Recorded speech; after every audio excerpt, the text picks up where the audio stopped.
Okay, this, real estate follows the law of supply and demand.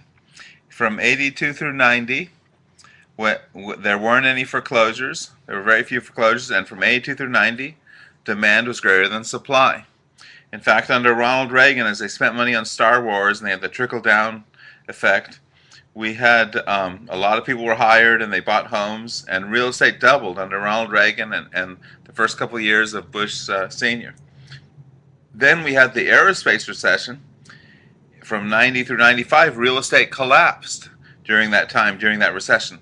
People will say that real estate follows the recessions, but notice that in 2000 through early 2000 through early 2003, for 3 years here, we had the dot-com bubble, and real estate continued to rise. And the reason for that is that real estate follows the law of supply and demand. When demand is greater than supply, real estate goes up. When supply, after it gets overextended and you have a recession, supply is greater than demand, so it falls.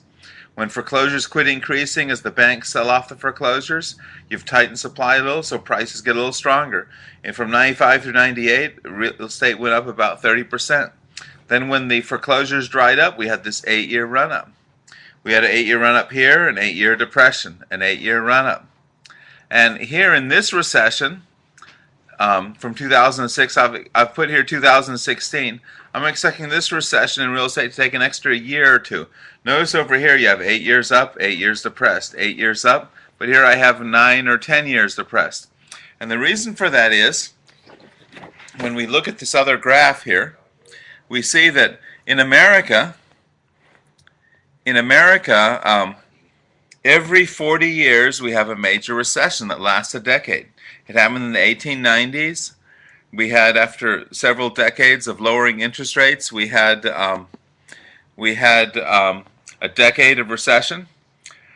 And then McKinley, he went on the gold standard to justify printing money and inflating the real estate. Then in the 1930s, we had like 15 years of recession, the Great Depression. FDR started 35 government administrations to spend money and inflate the real estate and the economy. In 1971, Nixon went off the gold standard to justify printing money and inflating the real estate. The printing money creates, it strengthens exports a little, like cotton, steel, lumber exports. We're currently the biggest producers of cotton and soybean in the world. And in the 1970s, we were also the biggest producers of steel, aluminum, and wheat in the world. Well, here in the 2010s, after 3 decades of lowering interest rates, the 80s, the 90s, and last decade, the 2000s, we have very low interest rates, and the government can't continue to lower interest rates to stimulate the economy like they did in the dot-com bubble and the aerospace recession. So just like they did in the previous 3 major recessions when interest rates were low, they switched to stimulus packages. Here in the 2010s, they're printing $3.3 billion of cash a day. In the 70s, they were printing $20 million of cash a day. There's a video clip of Ronald Reagan complaining that the government was printing $20 million of cash a day. Well, now it's 150 times more, $3.3 billion of cash a day, and that guarantees we're going to have inflation, which is good for real estate prices.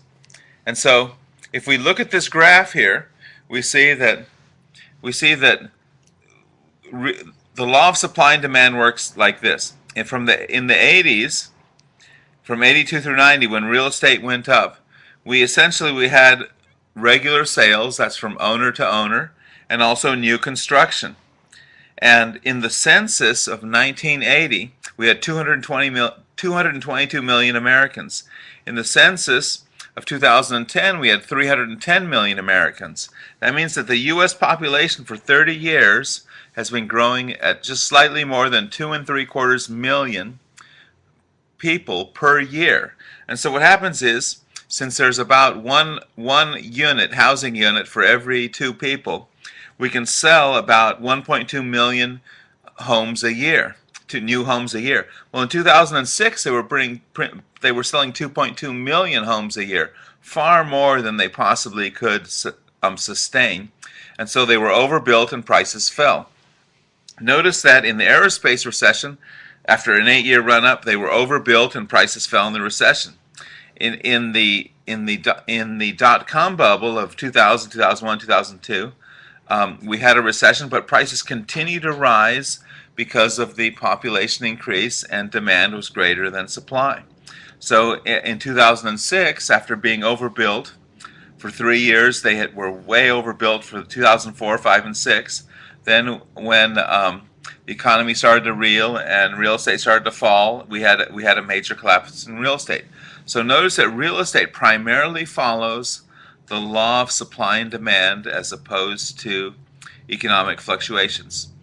And so in March of 2012, Alt-A and option adjustable rate loans are going to quit resetting to higher payments. This will cause the distressed short sales to cease, and that will tighten the supply a little. And just like when the distressed sales quit in 1995, there was a strengthening of about 30% from 95 through 98. I'm expecting also from 12 through 15, I'm expecting about a 30% increase in prices.